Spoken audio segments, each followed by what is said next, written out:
Hello, OT friends, and welcome to the Uncommon OT series. I'm Patricia Modis, and I'm your host, a Filipino-American, native New Yorker, current California transplant, bulldog mama, and an uncommon occupational therapist myself for the past 22 years. On this podcast, you'll hear me proudly feature the unique careers of occupational therapy practitioners working in non-traditional and role-emerging practice areas, settings where OT is uncommon. I invite you to receive a dose of OT inspiration, to learn, to think outside of the box, and to be energized and motivated to follow in these unconventional paths. Happy listening! Before we begin this episode, I want to highlight and extend a special thanks to our sponsors, TrueLearn and PicMonic. PicMonic is an excellent learning resource and study aid for occupational therapy and occupational therapy assistant students, whether you're studying for your classes or getting ready for the NBCOT exam. PicMonic is the only visual mnemonic learning tool that has been research proven to increase retention and help students ace their exams through the use of audio-visual learning and intelligence-based repetition algorithms to help with long-term retention while studying. How I wish I had a learning tool like this back when I was in OT school. Try it for yourself and sign up today using the link in the show notes or code TRANSITIONSOT to score a discount of 20% off your PicMonic membership. Happy studying! So today I'm super excited to welcome our guest of honor, Amber Edwards. Amber is an occupational therapist who specializes in kettlebell training. She is a graduate from the Ithaca College BSMS Occupational Therapy program in 2018 and 2019, respectively. Currently, she is a travel occupational therapist in New York City working with a geriatric population in skilled nursing facilities. In addition to being an OT, Amber is also passionate about fitness. At Ithaca College, Amber was a two-time All-American hurdler and captain on the women's track and field team, and currently enjoys strength training with kettlebells as a Certified Russian Kettlebell Coach and a Dynamic Sports Performance Certified Coach. Amber is also a podcaster, as she created her own podcast in 2020 called Reaching Your Potential. The initial mission of the podcast was to present her individual experiences as a new graduate in occupational therapy, but has transitioned now to empower and highlight other people of color in occupational therapy and beyond. Overall, the vision of the podcast is to engage and inspire all OTs and others to reach their fullest potential in life. So without further ado, I'd like to present to you Amber Edwards. Welcome, Amber. Hi, Patricia. Thank you so much for having me on. I'm so excited to be here. Oh, I am thrilled to have you, girl. Before we even, officially started recording, I told you that I have been a fan of yours on social media for, I would say, a couple years now, right? And I have just been so impressed, and I've been asking you to come on the podcast for some time now. So thank you for taking the time. I know, time is precious. I know you're busy and you've got a lot of things going on. But I really appreciate you wanting to share your OT journey with us.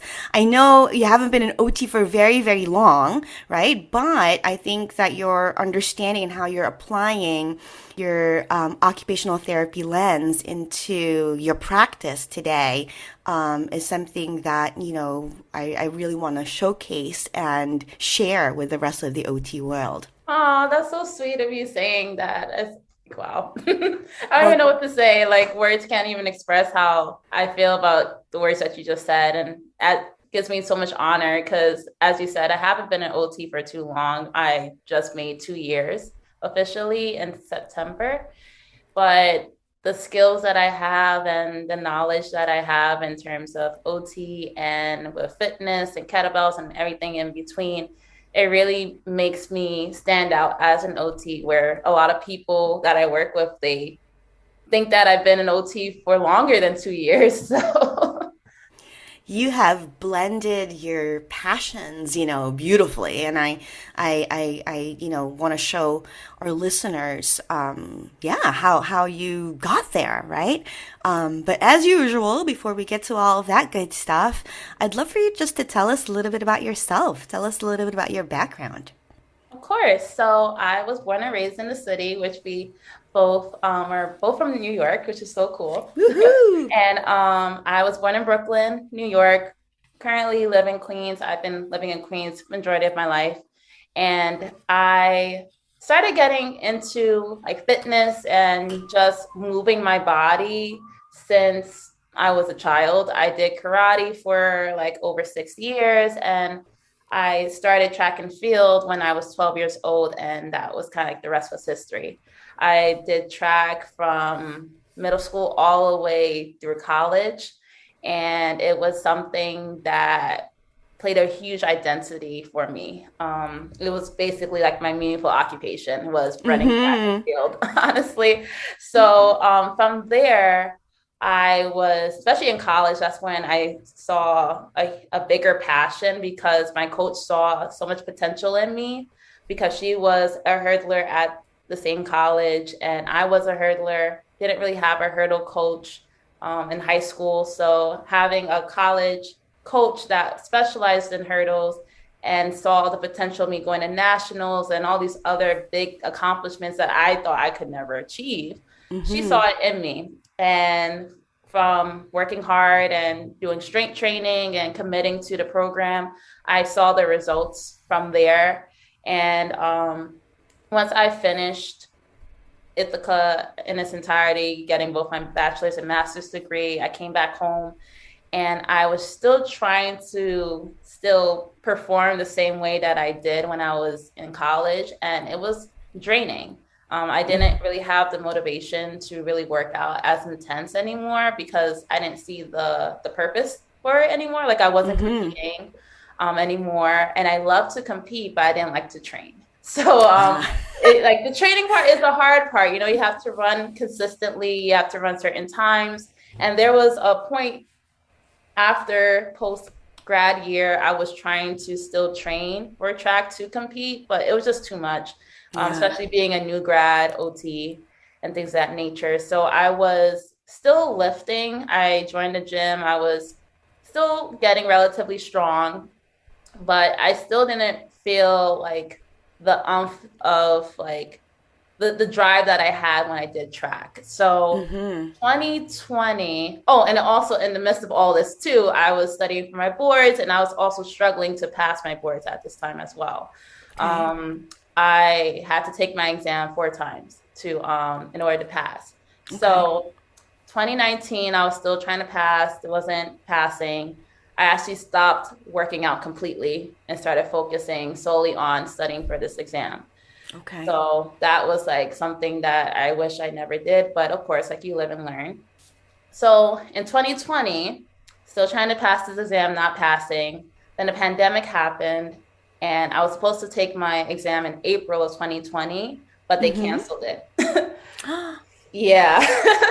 So I didn't even think about that, Yeah, like it was crazy. Like that was the heat, that was the midst of everything. Yeah. And it was difficult to reschedule. So I couldn't get another exam date until September of that year. So that was about like I don't even know what April, May, June, July, August, September. It must have felt like forever. About 5 months. Yes, like it felt like forever. So 5 months, and I started like talking to myself and like, do I want to continue studying for this exam for another 5 months when I've been studying since basically August of 2019, or should I take a break and focus on something that I need to focus on?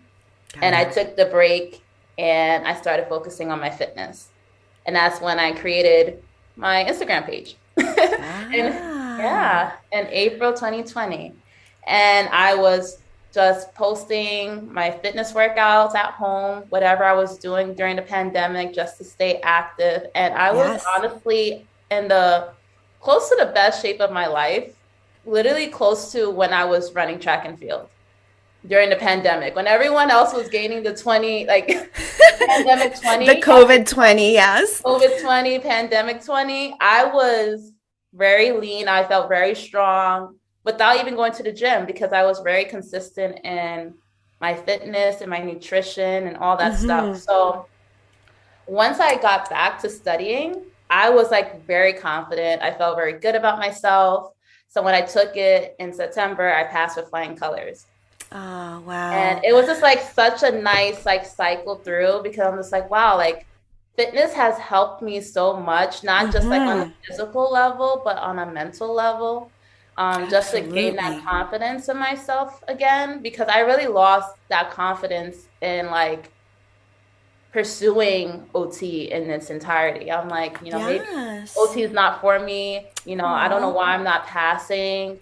And yeah, it was a really hard moment in my life during that time, but I'm so glad I made that decision to really take that break, that mental break, and to focus on something that I've had a passion for so long. And it got me to where I am today. I love that story so much. Oh my gosh. Where do I even start? So, number one, congratulations, right? Yeah. Number two, thank you for sharing it with us.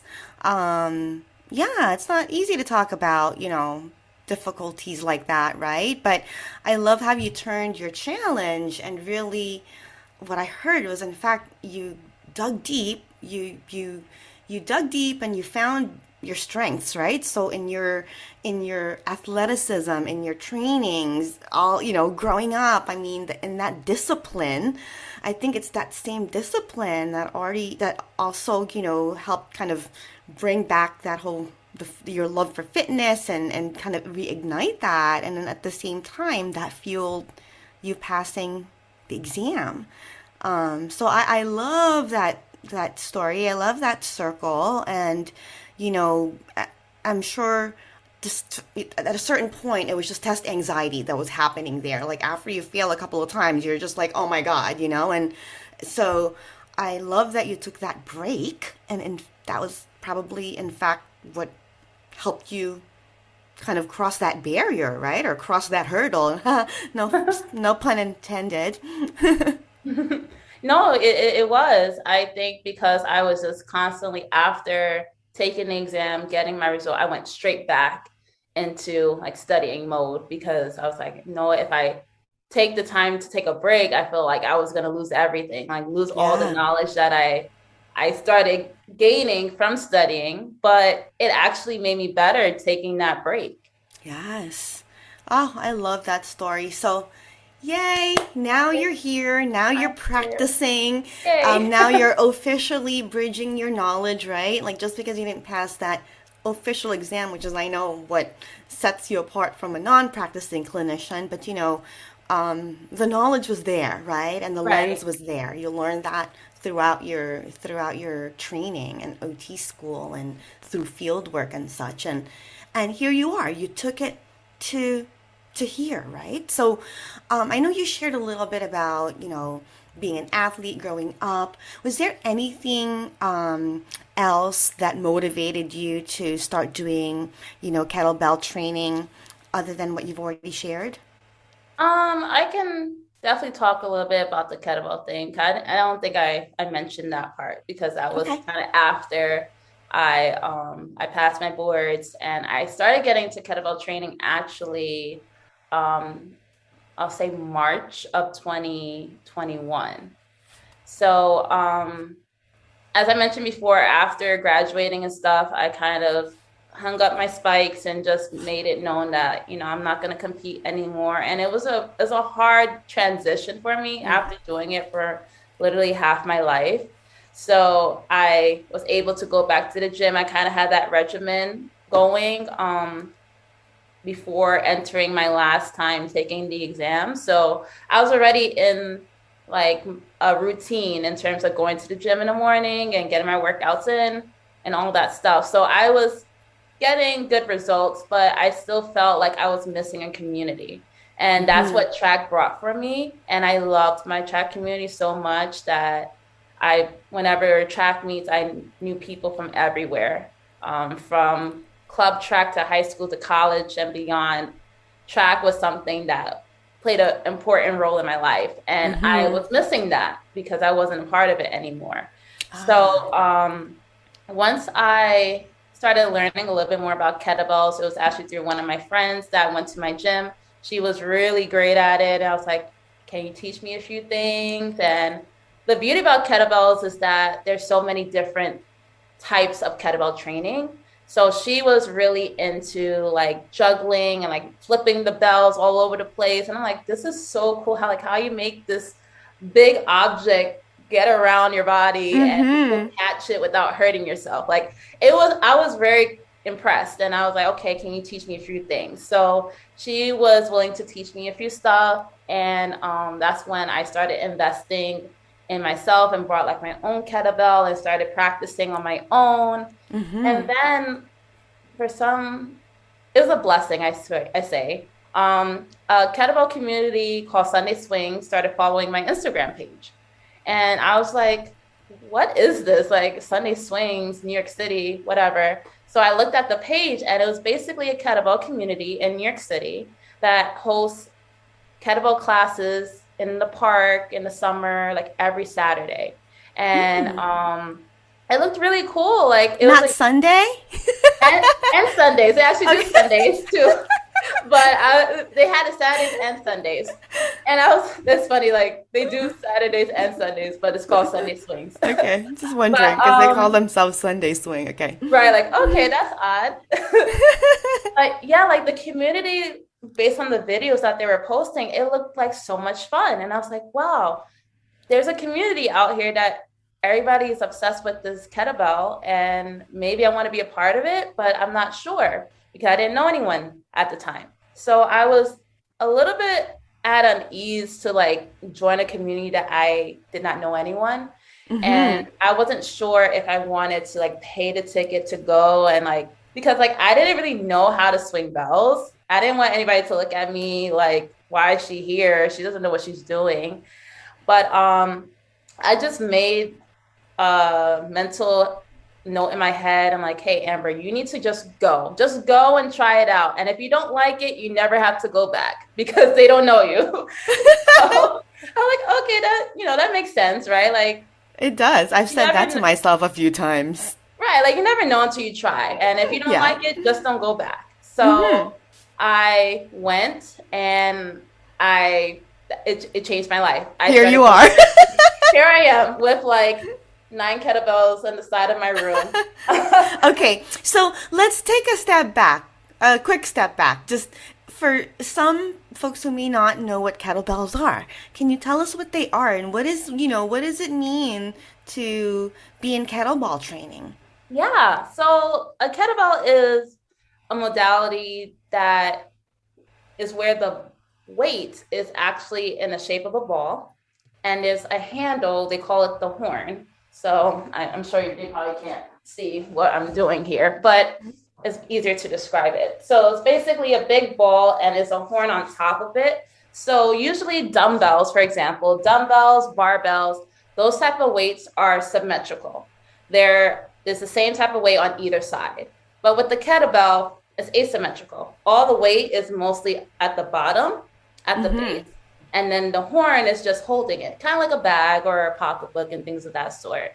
So with the kettlebell, it can work on so many different things like strength and power, athletic movements, mobility, more things in terms of when you're comparing it to the dumbbell and the kettlebell.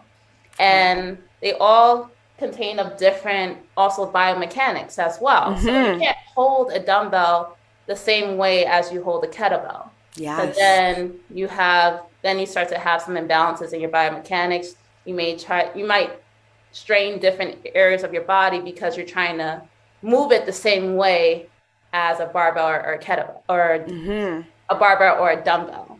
So it's like a very interesting modality, but it's so much fun when you learn how to use it correctly.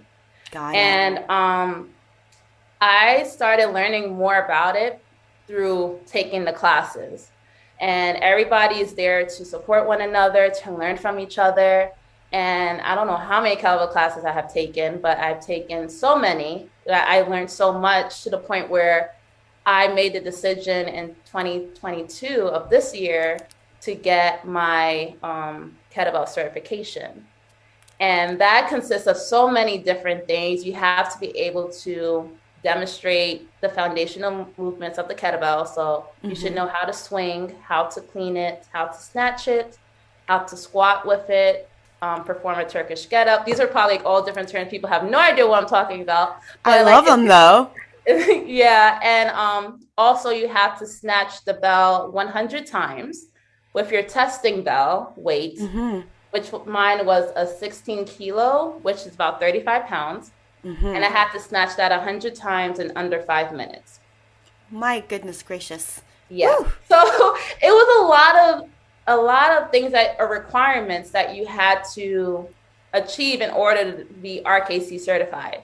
Yeah. So I had to invest in a trainer to prep me for it because I didn't know how to prep for it. But I was able to perform all those things so I can be RKC certified. And now from there, I was able to kind of dive deeper into how the kettlebell is related to OT. And it's so much fun to kind of see how these functional movements with the kettlebell correlate so well with the things that I do with clients or just with like any daily tasks that we do on a daily basis. Ah, well, I want you to give us an example, if you can, please, right? I mean, for me, when I first saw you on Instagram kind of slinging around this thing, I was like, oh my gosh, proper body mechanics. That was like the first stuff that came to my head. So that alone, even just, instructing kettlebell coaches on proper body mechanics just because of our knowledge of anatomy. But yeah, please give us an example of, you think, how the kettlebell training sort of intersects with our OT practice. Yeah, so I actually talked about it today in one of my Instagram posts, is the Turkish get up. And that's probably my favorite move of the kettlebell because it's very complex, but it contains so many benefits and components to it. So some can include shoulder mobility, core strength, proprioception. We think about hip rotation and trunk stability. Think about also shoulder stability as well. And that's just a few things just to talk about the Turkish get up and its benefits. But the way that it correlates to OT practice is that it can assist with decreasing fall prevention. So when you dive deeper into fall prevention, we see it mostly in older adults. Yes. And in order to prevent that, they need to know where their body's in space, but also making sure, let's say, if they do have a fall, how do they recover from that? How do they get back up? And from learning the different steps of the Turkish get up with the kettlebell, it's very similar to how we teach clients how to get up from a fall. So it's like so interesting that like there's different steps for, let's say, if an older adult falls, we always tell them like they need to try to get on all fours, try to crawl to a chair or a stable surface, to lunge, to get on at least one knee to push themselves up. These are still components in the Turkish get up as well. Yes. So it's so interesting that if I need to do like a blog on it or something, like it's really interesting that like when I start to break down the Turkish get up from getting up and then getting back down in a controlled manner with a weight over your head the whole time, it just tells how strong that person is, right? They're able how to strong know their core is, and like how able they can know where each body part is in space during the whole movement without letting that bell come down. And if someone is able to do that with a weight over their head, then they know where their body is in space. They're going to prevent any type of falls in their lifetime.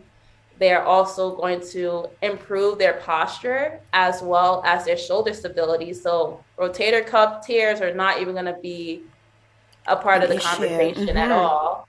So there's so many benefits to this one movement that, like, if people learn how to do this one movement and do it at least once a day, I kid you not, like, the body is just going to get so animated and activated that it's going to make their life so much easier. Oh my gosh. Remind me, I want to include a little video of you doing the Turkish getup Oh, that we can yeah. post along with your podcast, graphics so that folks can understand what we're talking about, right? Yes. Because it's I would hard love that. to communicate the moves Oh, yeah. just It's very verbally. complex. It's a lot of steps to it. But once you see it, and if you work with older adults and talk about fall prevention and recovery from a fall, you're going to see that it looks pretty similar. I love that. So, like, I guess, it could be that, is it because that you've got your occupational therapy lens that you're looking at, sort of this move in that way? Or are the moves, I'm calling them moves because I don't know what to call them, the moves, are they just more functionally based, where you're really strengthening sort of like your core, the things that will make you more functional in movement. hmm I feel like I'm always using my OT lens, no Yeah, matter, right? like, Silly question. no, not silly at all. I mean, like, it's hard to turn off that OT lens, right? Like, whenever we walk outside and see anyone move or walk, we always have our OT lens on, no matter how hard we Yes. try to turn it off. And with the kettlebell, everything that we do, every time when I learn something new, I always have my OT brain on. And I'm like, wait, this can be applicable for this. Or carries can help be applicable for holding my groceries or my patient holding their groceries to go up the stairs. Yeah. Um, Goblet squats going down eccentrically works on firing the hamstrings and the glutes, just like as if I want them to sit on their wheelchair or a chair or the toilet. Like, all of these skills that I'm learning with the kettlebell can be applicable for any functional task. Like pressing, Yes. pressing can work on the upper body strength and the shoulder to reach for items over your head. Like, it's so many great things. Well, I love that it's so biomechanical, but then that you're really, kind of attaching it to a functional potential, right? Yeah.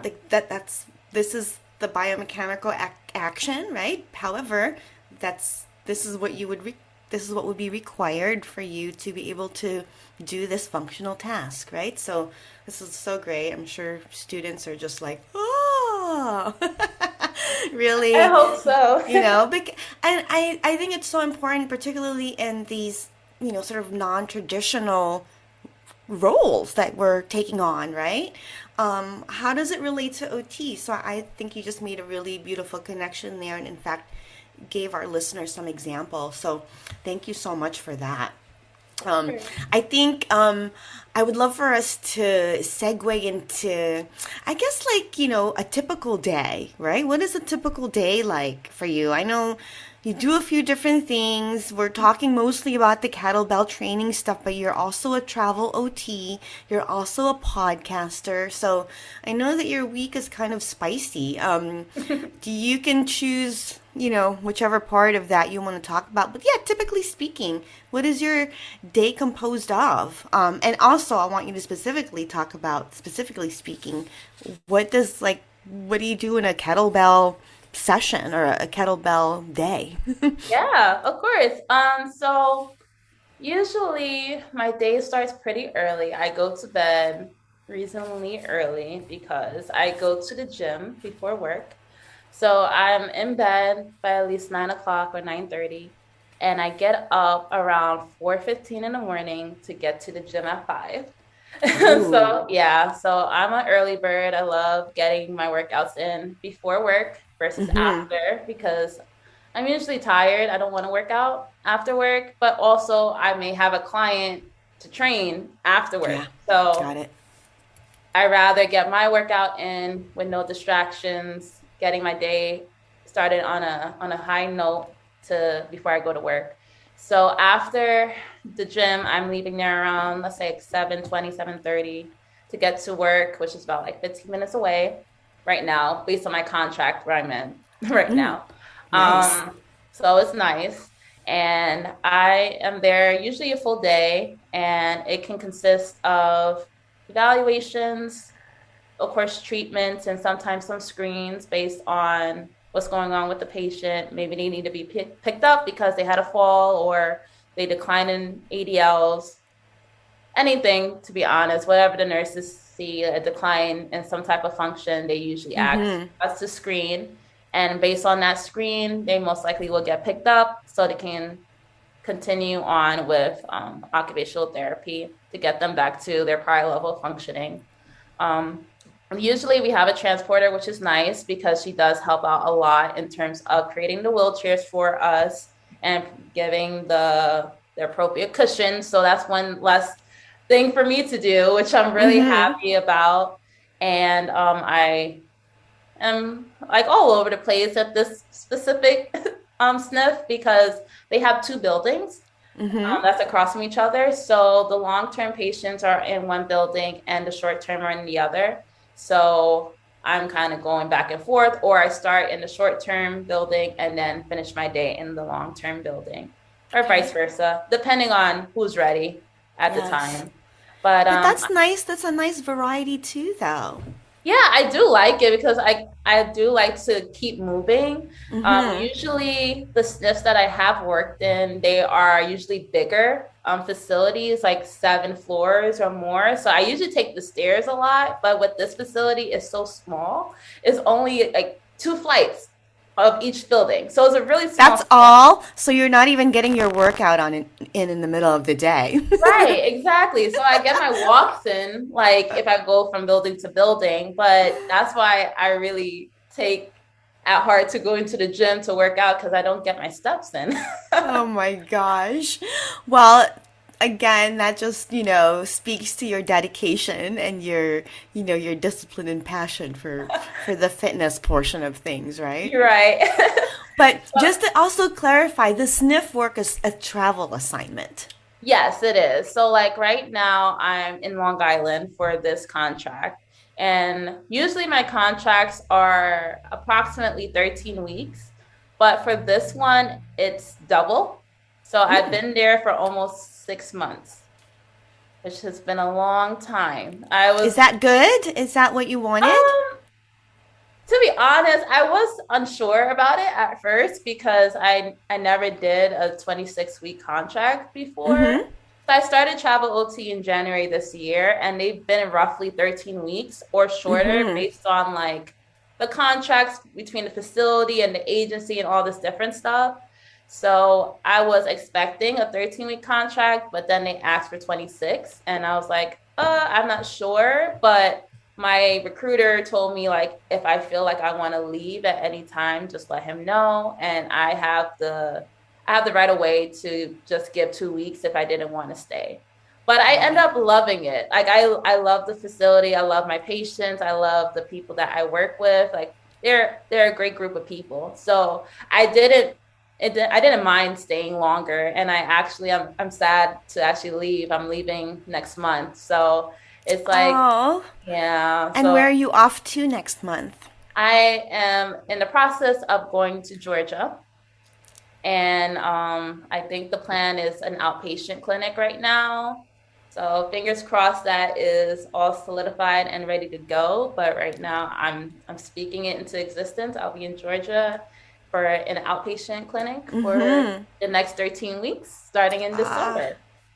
How exciting. Yeah. We might have to do a separate episode just on travel, travel therapy, because that's another area that I'm super fascinated about. Yeah, I would love to talk about that in another episode for sure. Yeah, I mean, Georgia is, I'm sure, just down the pike for you because it's just you're just starting your career in travel OT, right? Yeah. And again, kind of just bridging that with everything else that you're doing, how exciting, and also your podcasting stuff.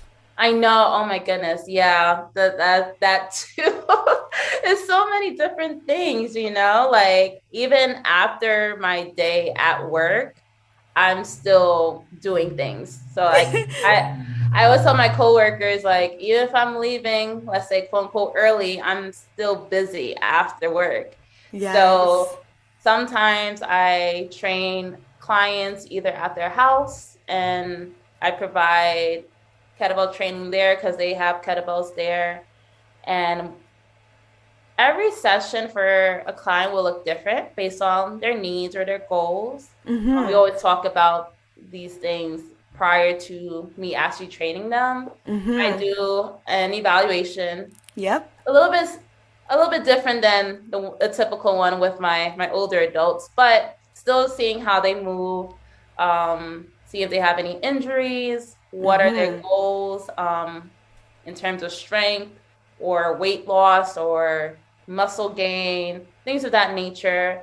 And I tell them kind of what do I provide in terms of services and and hopefully our coach and client relationship can match so they can meet their goals. Because of course, after every evaluation, it may not come to the result that I'm the fit for them. Maybe I may have to refer them to another coach or, another professional instead of me. Or sometimes it's a great fit and I'm like, okay, this is great. We can work it out. So sometimes I'm working with them in person, or I do have some clients that are virtual.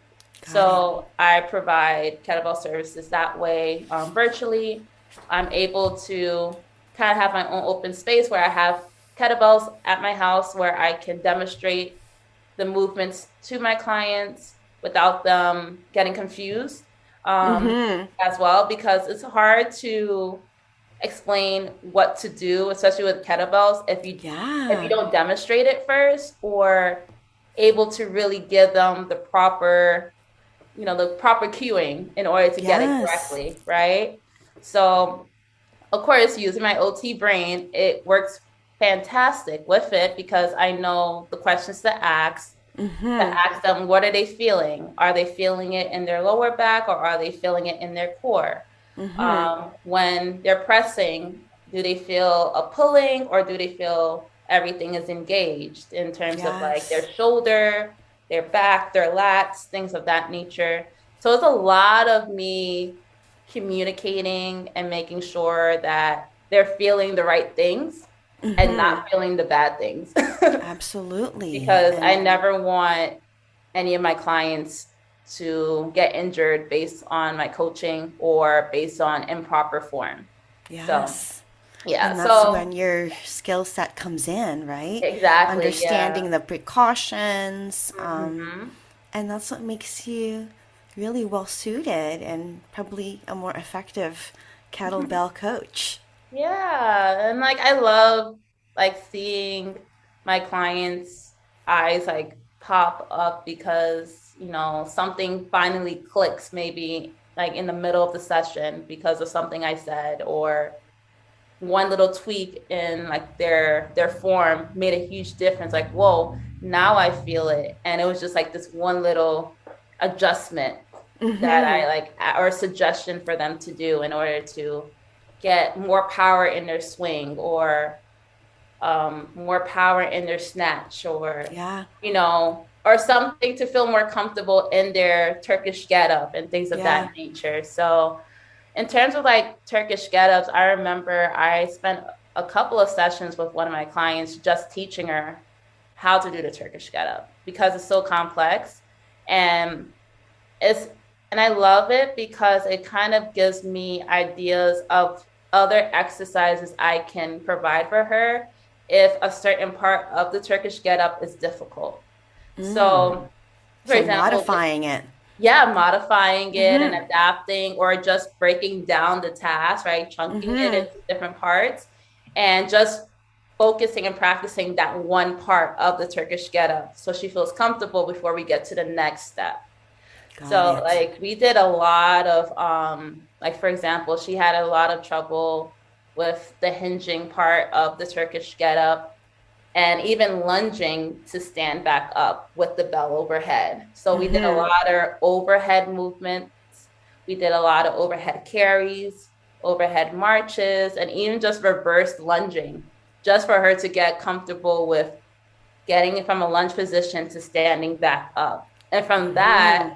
all of that cueing, once we went back to doing a full Turkish get up, she had no issue with it because we had to really focus on like those little details. And that's like activity analysis, you know, like Yes. we break down these complex movements or complex functional tasks, and we have to dial down like what is that one piece that is challenging for our client, Mm-hmm. and how can we work on that specifically to make that overall result of that task easier for them. Yes. And it all comes together, right? Yeah. Oh, I love it. So, okay, thinking in my head that your clients are generally pretty strong people. I know we're talking about your clients in skilled nursing facilities, the ones who are more prone to falls, right? Yeah. But the clients that you have in your kettlebell training, I guess, can you share with us who are they? What is your typical kettlebell client? How do you get your referrals? Yeah. So my my clients, I'll say, are they're general population. One of my clients, she's in her 50s, a professor. She was That's very general pop? Okay. I'll say general pop. There's another, I had another client as well. She was, what was she? She was working in the hospital as a social worker. And then in one of my other previous contracts, which is funny, there was a coda there that was interested in training too, because he found that, Wow. yeah. And all my referrals for the most part has been through my social media page, has been through Instagram. People see what I do and they message me and say like, "Hey, I'm interested in training. What should I do?" I have a website where people can just sign up for a training consultation if they're interested in training, and I get on a Zoom call, we talk, kind of see what they're about and see if they're really serious about it, because Mm-hmm. I'm serious about what I provide, but I want to make sure that they're committed to the journey as well, because it does take time. Like you're not going to see results in a month, to be honest. Like I always tell them like I need at least 3 months with you Mm-hmm. to make sure that you're going to get those results that you want, because a month is not, it's not going to help. And I think Yes. that's kind of like the thing with fitness, that in the fitness world a lot of people want results like that. Mm-hmm. Like everybody wants to lose 20 pounds in 2 weeks. And I'm just like, that's that is not help. That, and if you do it, you're not doing it that the most healthy way. You know, like Yes, you're most probably likely. starving yourself or getting into these different fad diets where you're just drinking detox teas and keto Mm-hmm. diets. And there's so many ways you can lose the weight quickly, but you're gonna do it in an unhealthy way where that weight is going to come right back once you get back into Yes. your routine. So I'm always about being consistent and staying consistent with that program, because that's literally going to give you the goals that you want. Yeah. And it's going to be more long term in terms of retention versus trying to do it the easy way or the fast Yes. way. Well, I from what I've seen, right, and I'm one of those people who reached out to you when I saw your Instagram because I was like, man, not so that I can do kettlebells, but because I wanted to talk to you about OT and Yeah. kettlebells. um, but you know, it's your commitment shines through. You can see your commitment, and you know, it's the same message that you're giving, right? It's like, okay, if this is how committed you are, this is how you're gonna look. You're gonna look like me. You're going to be able to kettlebell like me, right? And Yeah. you're going to have this kind of strength. But that takes commitment and time. Yeah, it really does. And I always tell people that I started really getting into kettlebells July of 2021. And I did not look like where I am now. And that's why I continue to post videos of myself when I first started and where I am now, just to show the commitment in its reality. You can literally see the form difference. You can see the confidence in my face when I'm moving the belt. It looks easier. I'm lifting heavier bells with ease versus before. And it's really from the commitment and really putting that dedication in, knowing that like this is something I want to get better at.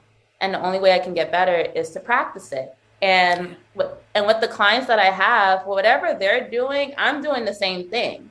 So if they're doing swings, I'm doing swings. If they're doing Turkish get-ups, I'm doing Turkish get-ups. I'm never going to give my client something that I wouldn't do myself. Yes. And it really shows that, as you said, like if you see that I'm doing these different complexes and kettlebell movements, you're going to be doing the same things too. Not like right in day one, but like maybe at month 3 or month 4, you're going to start doing complexes and moving like me because you already got that foundation from the beginning. Yes. Well, I love that there's more of like a kind of a long-term, goal from your perspective as a coach, even, right? Because this is a lifestyle for you, and it sounds like for folks to really feel good about doing it, it needs to be a lifestyle for them too, because it requires a certain amount of foundational strength. Like you build on that, but you need to have some kind of strength, right? So how do you get you said your referrals, you get them through Instagram mostly. Do you have to have any, I don't know, insurances or special safety protocols or precautions? Again, this is like the OT and me that's just, Right. do you need to have a letter from a doctor saying they need to be sort of cleared to be doing kettlebells, or how do you assess for such things? So I kind of talk about those things during our first meeting via Zoom in terms of, do you have any medical conditions that I maybe that you need to disclose so I'm aware, in terms of congestive heart failure or diabetes, history of stroke, different things, because of course, even though I'm training them in kettlebells, I'm still a clinician. So First. I have a license that I would love to keep, and I don't want to lose my license based on me not asking the right questions. So I always ask that firsthand.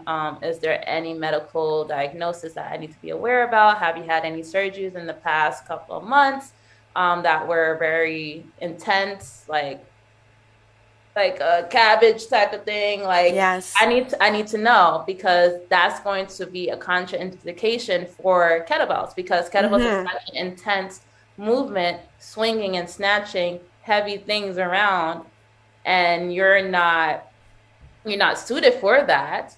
Maybe I may not be the best person to talk to. You need to talk to your doctor, or I need a letter to confirm that you are cleared for that.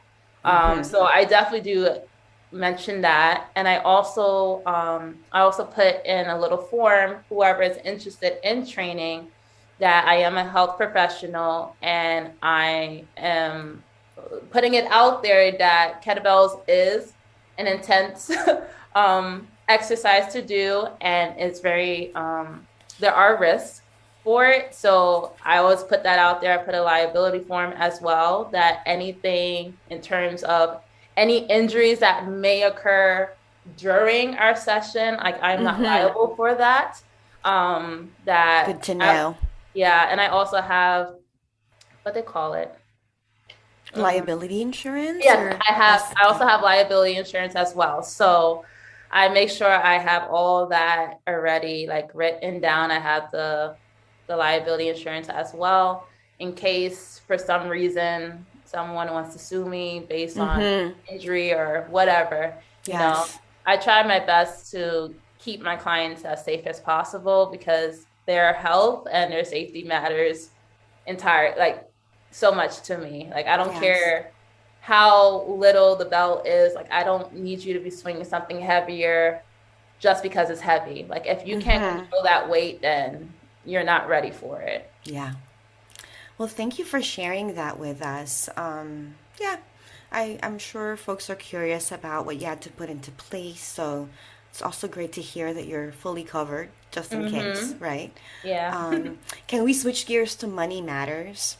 I Yeah. know we talked about your clients, and most of them, your referrals have been mostly through your social media pages. Um, how do you charge for your services? And do you accept insurance or anything like that? So, in terms of insurance, I don't accept that at this time. I usually let people pay out of pocket in terms of that. I have an LLC that all of my fitness services are applicable through the LLC Mm-hmm. because I want to make sure that the business is not tied to my own personal assets. Yes. So, I made that official, honestly, like this year. Like, I got a whole bank account set up and everything because that's when I really hit the ground running in terms of training clients, hosting kettlebell events as well. And I'm also a contractor for the DOE. So I'm I'm supplying or not supplying. I'm providing fitness services for schools in the DOE system. And Nice. yeah, which is like really fun. So I'm actually working with a school right now who purchased all the bells that I told them that we needed, and just getting the kids really excited about using kettlebells and getting their bodies moving. So I'm doing a few different projects in terms of fitness Mm-hmm. with not just my clients, but with the schools now and working with kids. So all of that is affiliated with my LLC. And Ah, from there, I'm able to provide a proposal for the principals in terms of how much the program is going to entail and also how long they want me there. mm-hmm. So for this school, I'm actually working with them for the whole school year. Um, in terms of how many sessions that they want, I just split it within the school year.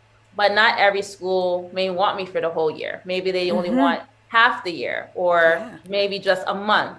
It really depends on what the school's needs are and also their budget. Mm-hmm. So that could really range, honestly, from like 5,000 to as much as like $20,000. And it's always like it's a conversation between the principal and I in terms of how much they can afford. And I'm always very what's the word? I can't even explain. I'm Flexible. Yeah. I'm very I'm flexible reading your mind today. Yes, you are. And That's I because I thank can you for see it you. because I'm like, what is the word? Yes, I'm very flexible in terms of what the school needs and what they can afford, because I'm not expecting them to spend or blow their whole budget on a fitness program because, of Yeah. course, fitness is great for the kids to move, but also they're there to get an education. Like, they're Yes. students first. So I always believe in that wholeheartedly. But I also see the benefits of this fitness class because it's different than your average fitness service. Oh I'm my providing gosh. kettlebells. I I mean, now you've tapped into the pediatric space, right? And I can already Yes. see like, kind of pediatric kettlebell classes. You could do a whole Yes. course on this. And Yes. gosh, It's so I much am fun. I'm so excited for you. I mean, I'm just like sitting here blown away because, this is basically like your side gig, right? So in addition to Yeah. training, well, not your side gig, but it's part of your kettlebell training business. You're Mm-hmm. seeing clients one on one. You're also consulting with schools, right? Right Yep. now, the Department of Education, but who's stopping like a private charter school from hiring you, right? Right. Or a corporate vocational program somewhere, right? Mm-hmm. So anything else about money matters that you want to share about, your business and, Yeah. um, I can already imagine you have packages, again, you have like consultation fees with Yeah. organizations. So I also know like in terms of how I put everything in like a package is based on knowing my worth. Mm-hmm. So I always think about I never want to shortchange myself because I invested a lot of time but also money into what I know. Mm-hmm. So for example, the RKC certification was about $1,000 by itself. Mm-hmm. And that's excluding purchasing bells for me to practice with, getting a trainer to train me for at least 3 months. So that was at least like, let's say $2,400 to Mm-hmm. train me. And then I also got another certification as well. That was like another $800. So like I put a lot of money into knowing what Yeah. I know. And that's also excluding me going to kettlebell classes that cost about $30 or $40 a pop for a Mm-hmm. class. But I didn't think about it in terms of, oh, I'm spending all this money. No, this is an investment. This is an Yes. investment to learn more, to be surrounded by other kettlebell enthusiasts and other kettlebell trainers that know Mm-hmm. what they're doing and allowing me to kind of see everyone else's style of how they teach kettlebell classes. Yeah. So it's like kind of cool to observe and see like, oh, I like that cue. I'm going to use that. Or, I didn't really Yes. like how they did that, but I know how to make it better. So like it's really cool to kind of see all of these things come align. And that's kind of like how I figure out how much I want to charge my Mm-hmm. clients. Okay. And then in terms of charging them is based on like how long they want me to train them. So I do sometimes twice a week or 3 times a week based on what they need. And I always now, at first I used to ask for 2 months commitment, but I changed it to 3 months because I just see the potential of them getting more excited about the results if they are committed a little bit longer. Yeah. And I'm very flexible in terms of like payments. Like they don't have to give me the 3 months in advance if they don't want to, because as we mentioned before, this is not my full-time job. Like I still Mm-hmm. work full-time as an OT, so I'm not begging for all the money all at once, but I do Yes. ask them for at least a month payment at a time if they are committed for the 3 months, at Yes. least a month, just to show that, like, hey, I'm committed to you. I need you to be committed to this. Mm-hmm. But I'm very flexible in terms of like whatever people need. And also in terms of referrals, I also get referrals from my clients too. So Mm-hmm. I ask them like, hey, do you have a friend that's maybe interested in training? Let me know and I'll cut some money off of your payment. Or if you Okay. want to do a group training type of thing, I'll make the price a little bit lower for both of you guys. So Okay. I'm always very flexible and in terms of like compromising to make sure that everybody wins at the end of the day. Like it's not about money. Like I always think about what can I do to share the knowledge for others to get excited about this. And at the end of the day, like I'm not expecting my clients to be with me forever. I know there's going to be a point in time where, they're not going to need me anymore because Mm-hmm. they know so much. And Yes. now they can go out in the community and join kettlebell classes and have fun with this because they know the stuff. Yeah. So And they have a really good, safe foundation based on, what you've already taught them. yeah. Yeah. Oh, wonderful. So, okay, thank you for sharing all of those money matters types of things and, even including the training and how much you invested in all of that. I love that transparency because those are the things that our listeners want to know about. Like, okay, so you did this and certifications are so pricey. And I know OTs are big on that because we all want to keep on, kind of adding to our credentials and adding to our skill set, right? Like, I love that about us. We're so invested in being the best providers for our clients, that we're willing to invest in those extra, those extra continuing education types of things. Yeah, exactly.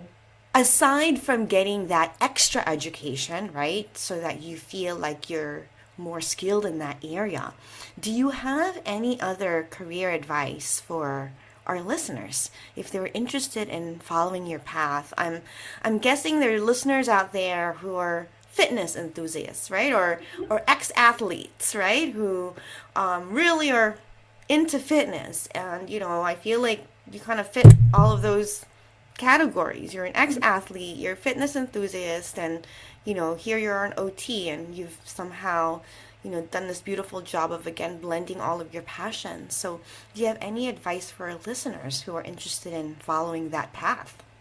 Yeah, I would definitely say go for it, because being an athlete for majority of my life is just something that I feel like it's hard to break that identity. It's because you've been doing it for so long.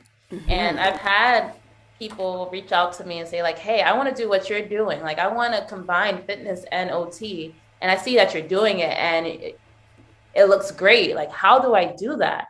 And I would first say is you have to indulge yourself into a community that is meeting the fitness goals that you have for yourself. And I'm not saying necessarily like physical fitness goals, but like in terms of like businesses, right? So because of the kettlebell community, I have made so many connections around the country with trainers who are, that, for example, I have a friend that I'm about to hang out with next week. Well, not next week, this weekend in Miami, because he's a kettlebell supplier, actually. He has his own kettlebell business, and we met last year, and I'm actually an affiliate for his kettlebell company. So what I do, because of course, like, I want to support him and he wants to support me, I work with the school system, and I always say like, hey, you need some bells. I bring them straight to him. So he gets business for kettlebells, and then I get commission from that, but I'm also working with the school. So like, I make connections with other people who are gym owners, that have their own kettlebell business, who have their own kettlebell studio, and we collab in different ways. And it doesn't have to be necessarily creating a workshop or having a class together. It can also just be a business thing that like, hey, you provide a service and I provide a service. How can we work together to make sure we're both successful in this thing? And if you put yourself in a community where you're the person that has no idea what's going on, because to be honest, I have no idea how to run a business or the financial things. Like, I'm still learning all this stuff, but because I'm putting myself into conversations with people who've been doing this for years, it makes me excited to kind of see where I'm going to be 5 years from now, 10 years from now, because I'm learning this stuff now, where they already did it, like they're already in it. Like, I have a friend right now. He has a kettlebell studio in Harlem, and he's the first person ever to have a kettlebell studio in Harlem.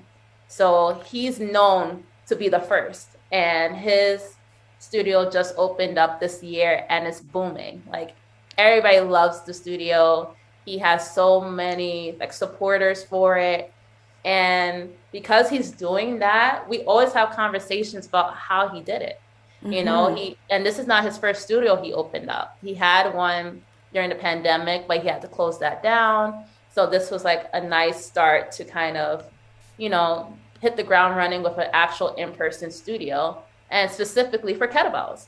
And, like, it's just cool to know people that are doing things that I can see myself doing, but I know it's not my time, but I know down the line it can be. So yeah, and you're kind of being a sponge right now and learning from, from all of their wisdom, right? And Yeah.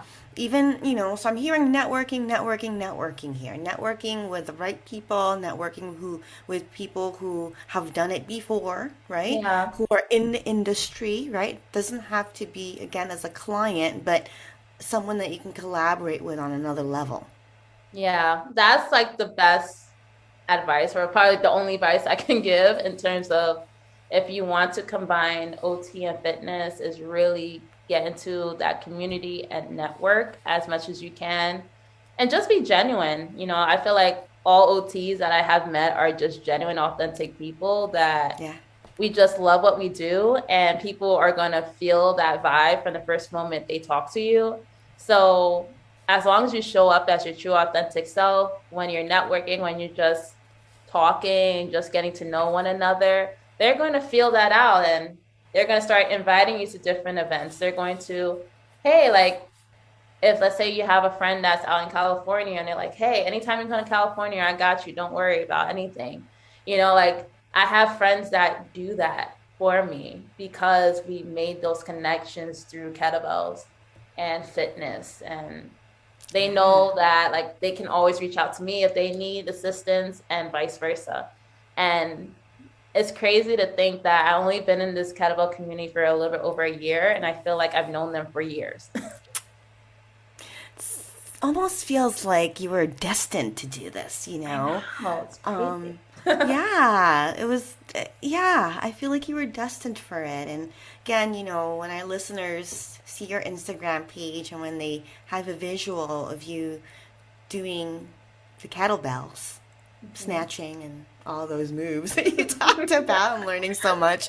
They'll just see how natural and fluid and I described you as a fish earlier when we were off the record, but yeah, it's just such a natural thing for you that I think this was really destined.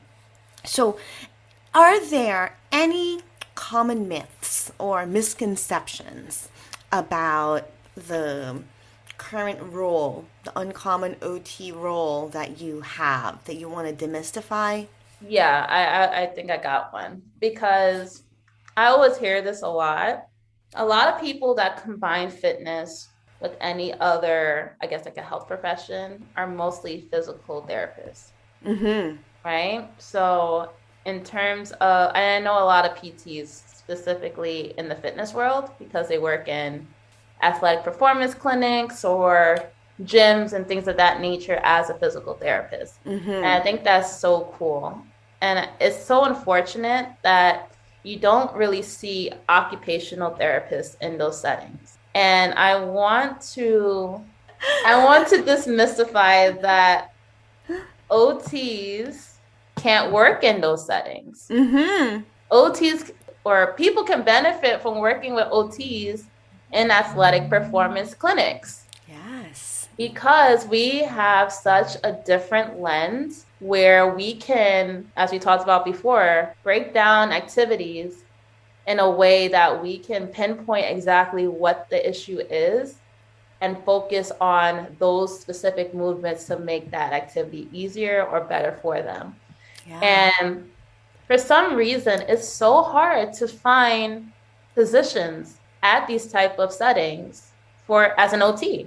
They're always looking for physical therapists, but never occupational therapists.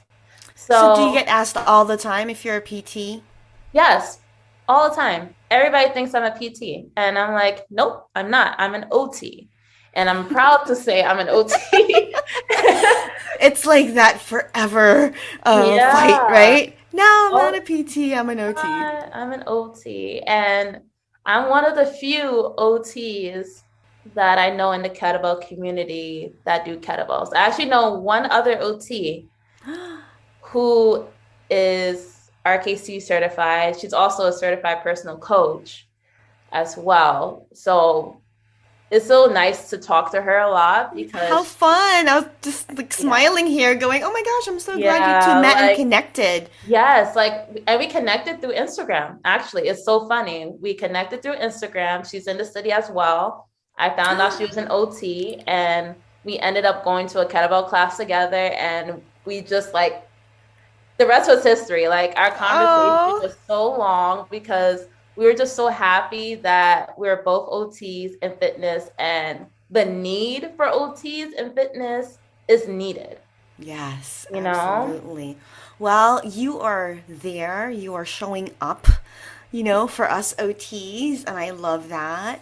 I love that you shared so much with us today. Thank you so much for your time. If our listeners wanted to get in touch with you, this community of fitness OTs that, we can build because there's a need for it, right? Is it Yeah. okay if they reach out, and how do they find you? I know we talked a lot about Instagram. I feel like they should be paying us.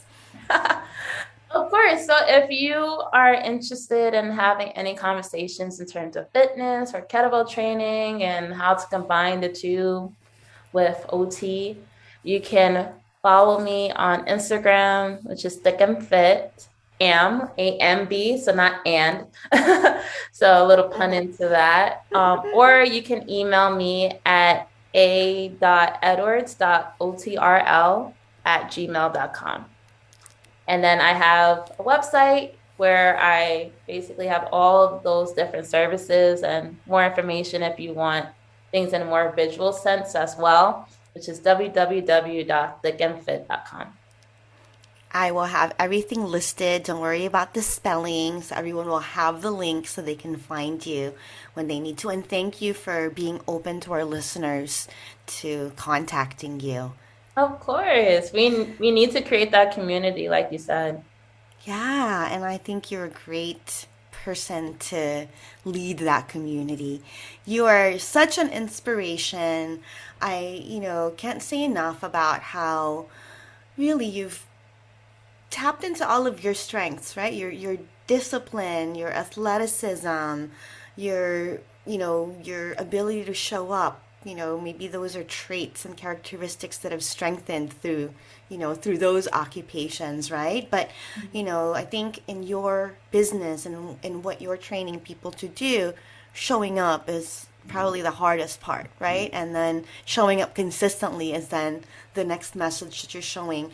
I couldn't think of a better example and a more inspiring kind of, coach to have because you've done it. That I've seen your journey through it. So thank you for sharing, that with the OT world, with the OT community.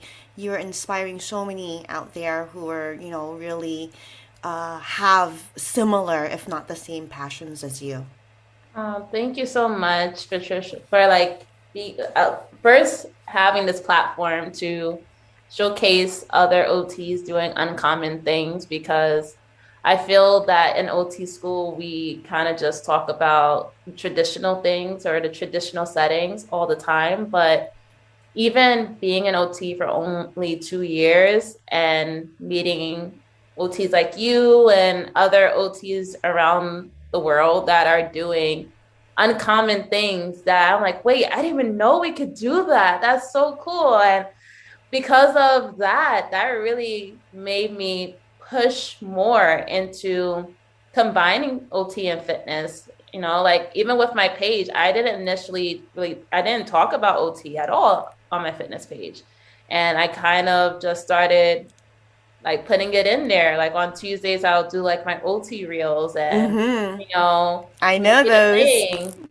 So, and people started getting interested in it. Like, whoa, wait a minute. You're not a personal trainer. You're not a PT. No, I'm not. I'm an occupational therapist. And let me talk about it a little bit more so you can get an Let me tell idea. you about that. Right. So I'm so glad that I did that because I'm getting more OT followers as well that are interested in fitness, and being one of the few that combine it is through people like you and other OTs that are doing non-traditional stuff, because you guys paved the way. So I was like, no, let me try to join this bus too.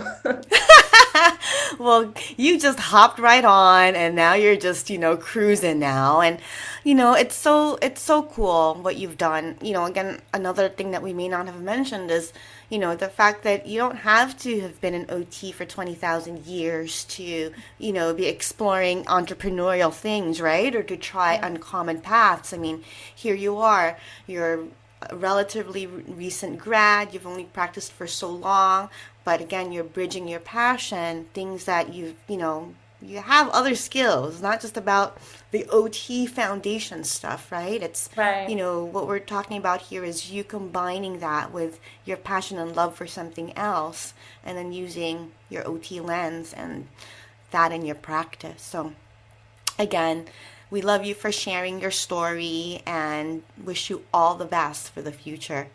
Thank you. And thank you again for having me. And that wraps up another inspiring episode of the Uncommon OT series. Connect with me at www.transitionsot.com. And don't forget to sign up to be part of the Transitions OT community. By doing so, you'll receive my latest compiled list of uncommon OT practice settings, the latest news on mentoring offerings, uncommon OT live events, non-traditional OT resources, and more. You may also follow me on my social media pages on Instagram and LinkedIn. And if you love this episode, head on over to Spotify, Stitcher, Apple, and Google Podcasts to follow, rate, and leave a review. I also ask you to consider pledging your support to my Passion Podcast project by being a patron on Patreon. It is very much appreciated. Sending big OT love. Thank you so much for listening. Until next time.